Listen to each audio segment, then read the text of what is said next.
Oke, welcome back with Dennis SLL. Balik lagi sama gua, teman-teman semua. Thank you banget yang udah ikutin gua sampai sekarang. Oke, hari ini kita bakal bahas materi yang umum banget, tapi masih banyak banget guys yang dari kalian yang nanya ini tentang ini.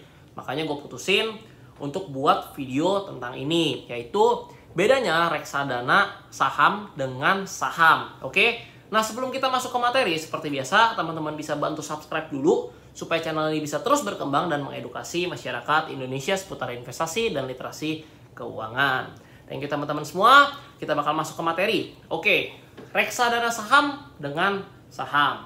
Nah, buat teman-teman yang udah tahu reksadana dan udah tahu saham, mungkin udah bosen nih dengar pertanyaan-pertanyaan kayak gini nih. Cuman kan sesuai janji gue, kalau misalnya ada yang tanya, masih banyak yang gak ngerti, gue bakal bikin video di YouTube ya, lebih panjang, lebih detail supaya teman-teman semua bisa belajar. Nah, sekarang gini, reksadana itu di video sebelumnya kan gue udah pernah bikin ya tentang jenis-jenis reksadana. Ada reksadana pasar uang, pendapatan tetap, reksadana saham. Nah, cuman yang di reksadana saham ini nih banyak yang nanya, kenapa ada reksadana saham terus kita harus belajar saham juga? Ngapain sih, kenapa ada dua, kenapa terbagi menjadi dua gitu? Oke, pertama harus dipahami gini. Kalau namanya reksadana, cara investasinya yaitu kita membeli ya sebuah unit penyertaan, habis itu dana kita yang kita masukkan, kita investasikan, itu akan dikelola oleh fund manager atau manajer investasi. Tentunya manajer investasi adalah orang yang udah kompeten, udah fasih banget terhadap dunia investasi, udah ngerti banget soal saham, tentang analisa sebagai macamnya, pokoknya dia udah jago lah. Makanya jadi fund manager. Ada kualifikasi standarnya, jadi bukan orang sembarangan yang bisa jadi fund manager, oke? Jadi kita investasiin misalnya 5 juta, habis itu nanti si fund manager itu yang mengalokasikan mau dia mau beli saham apa, tergantung ya. Itu tergantung kamu beli produk reksadana apa, ya si fund manager akan mengalokasikan dananya ke saham-saham yang pilihan dia, yang udah dianalisa, yang menurut dia bagus, dia bakal beli. Nah, kalau saham itu beda, teman-teman. Kalau saham itu kita investasi mandiri, ya. Jadi nggak ada fund manager, nggak ada yang mengelola dana kita yang pilih sendiri. Kita punya uang 5 juta, kita mau beli saham BBCA, terserah kita. Mau beli saham Indofood, terserah kita. Mau beli saham BRI atau mau beli saham misalnya Astra, ya suka-suka kita. Namanya aja investasi mandiri. Nah, kira-kira teman-teman udah tahu nih ya bedanya reksadana saham sama saham, oke? Nah, kita bakal bahas dari segi keuntungan nih. Lebih untung yang mana? Nah, kalau lebih untung yang mana ini udah jelas banget teman-teman. Pastinya lebih untung saham kita investasi mandiri, investasi sendiri. Tapi resikonya juga lebih besar. Kenapa? Ya iyalah, itu kan yang mengelola fund manager. Fund manager kan punya skill ya, udah jago gitu ya. Sedangkan kita kan misalnya baru mulai di saham, baru belajar dasar-dasar, belum jago nih analisa segala macam. Kalau misalnya kita beli saham, salah beli nih, kebelinya saham gorengan misalnya, atau sahamnya perusahaannya udah jelek, udah rugi terus, bisa aja turun terus bisa rugi banyak. Kalau misalnya di reksadana saham, tetap bisa rugi ya, cuman pastinya kerugiannya itu telah terminimalisir karena orang yang mengelola dananya, fund manager tersebut udah jago nih, ya udah intelektual, udah hebat gitu ibaratnya. Nah, kalau dari segi keuntungan, pastinya di saham bisa lebih banyak karena kita bisa pilih saham sendiri. Misalnya contoh nih, wah tahun ini batu bara lagi naik nih, ya kan? Kita beli saham batu bara. Wah 1 tahun nih misalnya atau setengah tahun udah untung banyak, kita jual. Wah ini sektor consumer nih lagi hype nih, kita pindahin ke consumer. Nanti tahun depannya lagi sektor rokok nih misalnya lagi hype nih, ya dia kasih inovasi baru apa segala macam, kita pindahin ke sektor rokok. Jadi tiap tahun tuh kita bisa untungnya bisa banyak teman-teman, bisa bahkan bisa 30% sampai 40% kalau misalnya kita dapat timing yang tepat dan di emiten yang tepat. Nah, sedangkan kalau di reksadana saham, fund manager itu nggak bisa sesuka hati gitu teman-teman. Nggak bisa dia, wah ini lagi trennya banking nih, kita beli semua banking. Habis itu tiba-tiba ini lagi trennya rokok nih misalnya, kita beli tiba-tiba emiten rokok semua. Nggak bisa kayak gitu.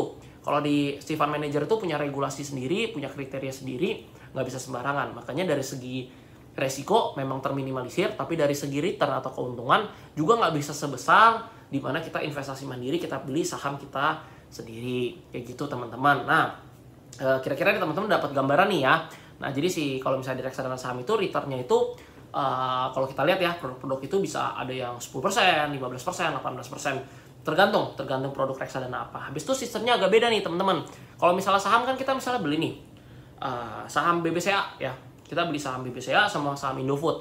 Saham BBCA-nya naik, saham Indofood-nya turun, ya kan? Nah, berarti kan kita di BBCA-nya untung, kita bisa jual dulu, di Indofood-nya misalnya rugi, kita bisa hold dulu. Nah, kalau misalnya di reksadana saham, misalnya nih, kita coba ya, kita lihat ya nih. Misalnya Ini saya nggak sebut ya produk reksadana apa. Nih misalnya nih si reksadana ini ya, nih sorry teman-teman, udah nggak kelihatan ya, sorry. Nih dia membeli ya, nih yang pertama dia investasiin kan perusahaan gas nih, Pegas, habis itu ke Kalbe Farma, KLBF, ke Astra Internasional atau ASI. Ini ada Indosemen Tunggal Prakarsa dan Indofood, CBP, ICBP. Nah dia investasiin ke 5 saham ini nih. Misalnya nih Pegasnya saham perusahaan gas negara lagi naik nih, habis itu saham Indofood lagi turun nih, ya udah dia akumulasin itu menjadi harga rata-rata yang namanya unit penyertaan teman-teman nih. Kalau teman-teman bisa lihat nih NAB ya, NAB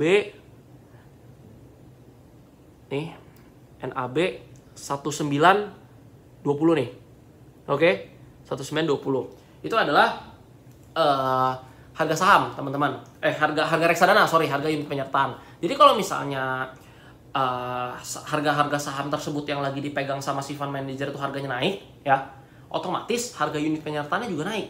Kalau misalnya saham-sahamnya misalnya lagi turun, ya harga unit penyertaannya juga turun teman-teman.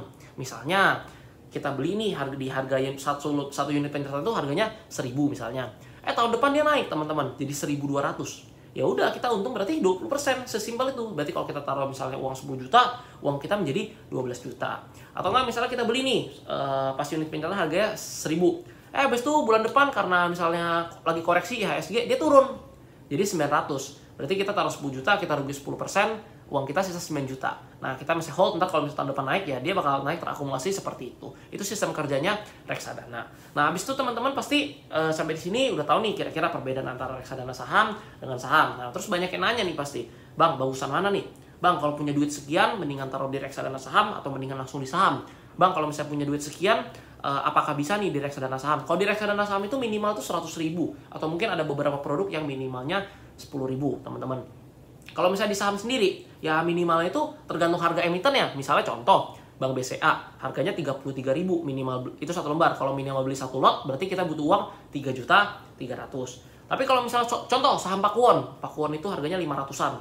Kalau misalnya satu lotnya berarti 50 ribuan. Berarti untuk minimal beli saham satu lot Pakuwon, harganya 50.000, berarti dengan uang 50.000 kita bisa beli saham Pakuwon. Jadi kalau di saham itu minimal itu tergantung harga lembar saham emiten apa yang kamu ingin beli, seperti itu. Kalau di reksadana saham itu kamu bisa beli 100.000 misalnya, 200.000 terserah, itu bisa. Nah jadi kalau misalnya ditanya bagusan mana, misalnya kamu belum punya banyak uang nih, masih sekolah nih, masih SMA, uang jajan sisin cuma 100-200.000 sebulan. Nah kamu boleh tuh coba reksadana saham dulu, karena bisa dalam jumlah kecil, jumlah nominal yang kecil, habis itu resikonya juga lebih minim. Habis itu misalnya kamu nggak mau pusing nih ya kan, kamu nggak bisa analisa fundamental, baca laporan keuangan, liatin saham, liatin grafik pergerakan harga, kamu nggak bisa. Ya udah kamu bisa coba nih reksadana saham, karena di sana kamu tinggal analisa aja produk reksadananya. Nah analisa itu gampang teman-teman, tinggal lihat misalnya AUM-nya atau aset under management-nya atau NAB nilai aktiva bersihnya seperti berapa, expand ratio-nya dan drawdown-nya. Itu saya udah pernah jelasin di video tentang reksadana ya. Kalian cari aja di channel YouTube ini udah ada video tentang reksadana. Jadi cara pilih reksadana yang bagus itu udah ada. Yang covernya warna hijau. Habis itu kalau misalnya teman-teman emang nggak punya waktu ya udah kalian di reksadana. Habis itu kalau misalnya teman-teman juga nggak ngerti nih, nggak punya pengetahuan ya, pilih saham yang bagus tuh gimana caranya, pilih yang fundamentalnya bagus gimana, cara analisa teknikal apa semua teman-teman nggak ngerti dan juga nggak punya waktu nih misalnya untuk belajar, ya kalian bisa lah coba di reksadana, karena reksadana itu simple, reksadana itu lebih gampang. Nah kalau teman-teman pengen tahu ya pakai aplikasi apa untuk beli reksadana, tenang, ini bukan video promosi. Saya udah bilang kalau misalnya video promosi, kalau bukan video promosi ya bukan video promosi. Ini video pure edukasi untuk menjelaskan kalian perbedaan antara reksadana saham dengan saham. Jadi kalau misalkan emang pengen tahu pakai aplikasi apa untuk beli reksadana, kalian DM aja personal Instagram saya. Nanti kalian DM, nanti saya bakal bales pakai aplikasi apa. Karena sekali lagi ini bukan video promosi, ini cuma untuk edukasi aja, kayak gitu. Nah habis itu teman-teman misalnya teman-teman dananya besar, habis itu teman-teman juga punya waktu dan teman-teman pengen belajar misalnya jadi investor saham. Nah teman-teman bisa nih belajar saham ya, kalau teman-teman bisa baca buku, bisa lihat nih gimana cara analisa saham segala macam. Nah kalau misalnya teman-teman udah ngerti tentang saham, yang lebih bagus investasinya di saham aja, karena kan kita misalnya punya ilmunya nih, kita udah tahu di saham itu returnnya itu lebih besar, keuntungan lebih besar daripada reksadana saham. Ya mendingan kita investasi mandiri aja di saham, kita beli saham yang fundamentalnya bagus, kita pilih sendiri, stock pick sendiri, nantinya hasilnya itu pasti bakal lebih besar, walaupun resikonya juga lebih besar ya. Tapi kan kalau misalnya kita punya ilmunya, kita udah tahu nih saham-saham mana yang bagus, emiten mana yang bagus, perusahaan yang mana yang bagus, jadi nggak masalah. Lebih baik kita investasi mandiri di saham. Nah, kalau misalnya ditanya saya sendiri gimana? Saya sendiri ada di reksadana, tapi reksadana pasar uang. Kenapa bang kok di reksadana pasar uang malah returnnya lebih kecil? Karena gini, kalau misalnya di saham, buat saya bisa analisa saham, baik fundamental, teknikal saya bisa pilih saham yang bagus. Jadi mendingan saya investasi mandiri di saham. Nah terus kenapa tuh ada reksadana pasar uang? Itu saya taruh dana darurat saya. Jadi misalnya dana darurat saya, dana liburan saya, misalnya saya pengen beli sesuatu, misalnya self reward ya, misalnya tas atau dompet, sepatu, cuman uangnya belum cukup nih, saya tabung dulu di reksadana pasar uang. Nanti pas udah waktunya, ya udah saya tinggal ambil, saya keluarin, withdraw, cuma 2 hari kerja kok prosesnya, habis itu saya tinggal beli atau saya tinggal liburan, misalnya uang liburan. Nah dan juga untuk dana darurat karena prosesnya cepat, dan kalau di reksadana pasar uang itu nggak bisa rugi. Habis itu kalau misalnya kamu mau liburan nih ya, 6 bulan lagi mau liburan, jangan ditaruh di saham ya, jangan ditaruh. Kenapa? Misalnya kamu mau liburan budgetnya 10 juta. Kamu beli nih saham. 6 bulan kemudian sahamnya turun 20% ya. Jadi sisa 8 juta uang kamu nggak jadi liburan yang ada. Tapi kalau di reksadana pasar uang nggak bisa kayak gitu. Kamu beli 10 juta itu dalam 6 bulan pasti untung, karena grafiknya reksadana pasar uang itu naik terus, nggak ada naik turun seperti reksadana saham. Kayak gitu sih, simple. Nah, jadi semoga video ini bisa bermanfaat buat kalian. Ingat ya, kalau kalian udah punya ilmunya, kalian hobi juga, ya dana kalian lumayan besar, kalian langsung terjun ke saham aja. Kalau kalian pengen belajar, kalian bisa belajar gratis ya di bawah. Ya, saya taruh link Telegram ya, itu ada 21.000 member lainnya, kalian bisa belajar. Itu gratis. Kalau kalian mau yang berbayar, itu juga boleh. Itu ada kelas ya, nanti di Januari udah full sih. Januari udah full, mungkin di Februari bakal buka lagi. Tapi kalau misalnya kamu mau belajar di luar, baca buku segala macam, itu juga bisa.